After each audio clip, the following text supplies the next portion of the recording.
کیا اولاد کو جائیداد سے بے دخل کر سکتے ہیں؟ دیکھیں، بے دخل کرنے کے دو مطلب ہوتے ہیں. ایک تو یہ وصیت کرنا کہ میرے مرنے کے بعد میرے اس بچے کو وراثت میں حصہ نہ ملے، تو یہ وصیت شریعت میں اس کی کوئی حیثیت نہیں ہے. آپ کے مرنے کے بعد پھر بھی اس کو حصہ ملے گا.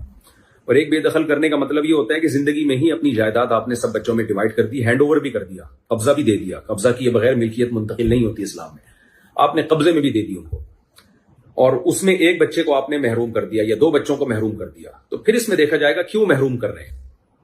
اگر اس لیے محروم کر رہے ہیں کہ وہ بہت بڑا نافرمان ہے، تھوڑے بہت نافرمان تو اونچ نیچ تو سب گھروں میں ہوتی ہے، لیکن بعض بہت بڑے نافرمان ہے. بیٹی ہے، وہ آپ کی پرمیشن کے بغیر ایکٹریس بن گئی، شوبز کی دنیا میں چلی گئی. اب ظاہر ہے غیرت مند باپ تو کبھی برداشت نہیں کرے گا کہ اس کی بچی اپنے حسن و جمال کو پوری دنیا کے سامنے اس کی نمائش کرے. وہ غیرت مند مر جائے گا اس سے، اور اس کی آگے نسلیں تباہ ہو جائیں گی.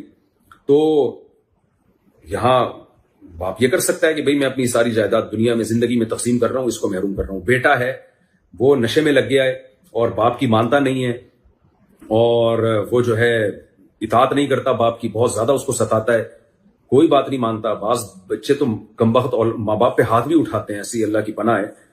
تو ایسے سخت نالائق بچے کو زندگی میں محروم کیا جا سکتا ہے. وہ محروم کرنے کا طریقہ یہی ہے کہ باقی جائیداد پھر ہینڈ اوور کر کے تقسیم کر دی جائے، یعنی تقسیم کر کے دوسرے بچوں کے حوالے کر دی جائے.